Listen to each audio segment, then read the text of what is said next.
Hi, today we're going to be making a red, white, and berry cake. I'm about to get started on step one, which I would recommend doing pretty far in advance of the other steps because you want to make sure that your products are fully cooled before they need to be incorporated.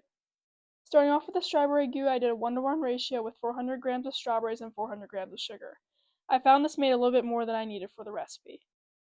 Then, using a saucepan and a wooden spoon, you want to bring the strawberries and the sugar to just below medium heat on the stove. Once the mixture reaches a simmer, you want to start moving it around with the wooden spoon so that the sugar doesn't caramelize. Once your goo reaches a boil, you want to transfer it into a strainer over a separate bowl. This allows the skin of the strawberries to separate from the goo. Moving on to the blueberry goo, I repeated all the same steps, also using a 400 gram 1-to-1 ratio for the blueberries and the sugar. Once the blueberries reached a boil, I poured a mixture over a strainer to get all of the blueberry skin out of the goo. Then I stored the goo in the fridge until I needed to use it. Okay, now we are on what I would consider to be part two, which is making the layers of the cake. First, I preheated the oven to 350 degrees Fahrenheit, and then I prepped 3 8-inch cake pans with parchment paper and cooking spray.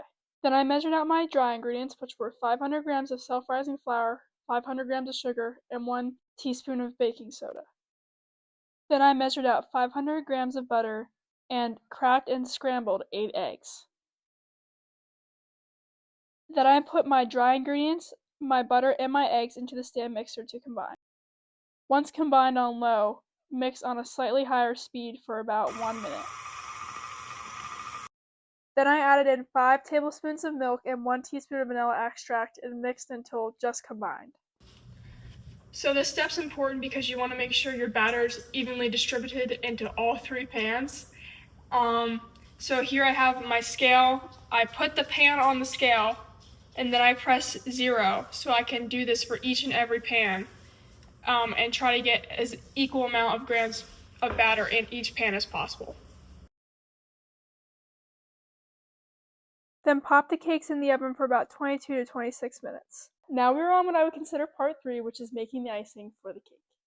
The first ingredient for the icing is about 3 cups of butter. You want to beat the butter on high for about 10 minutes until it becomes light and fluffy. Then you want to add in 2 pounds or 1 bag of powdered sugar. After adding in the powdered sugar, you want to beat the icing until combined. Then you want to add in your liquid, which is 3 teaspoons of vanilla and 3 teaspoons of milk. Then you want to beat the liquids into the icing. Once your icing is fully combined, it should look like this. Okay, so we are now on what I would consider the final step of making our cake, which is assembly and decoration. I always start by adding a little bit of icing to the bottom of my cake board to act like glue onto the bottom layer of my cake. Once I make sure that the bottom layer of the cake is secured on the board, I'm going to take a bread knife and level out the top of the layer to make sure that it sits evenly under all the other layers. Then I will use a piping tip like this to create a moat for the goo.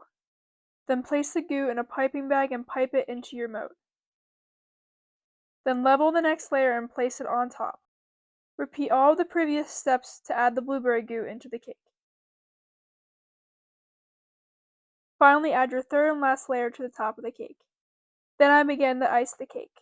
For this cake, I decided to go with a rougher icing look so I could expose the sides of the cake. In order to make the top a little bit more decorative, I decided to add the goo into some of my icing. I separated the leftover icing into 3 different parts. Then I added roughly 3 tablespoons of the goo back into 2 bowls of the icing, leaving 1 plain vanilla.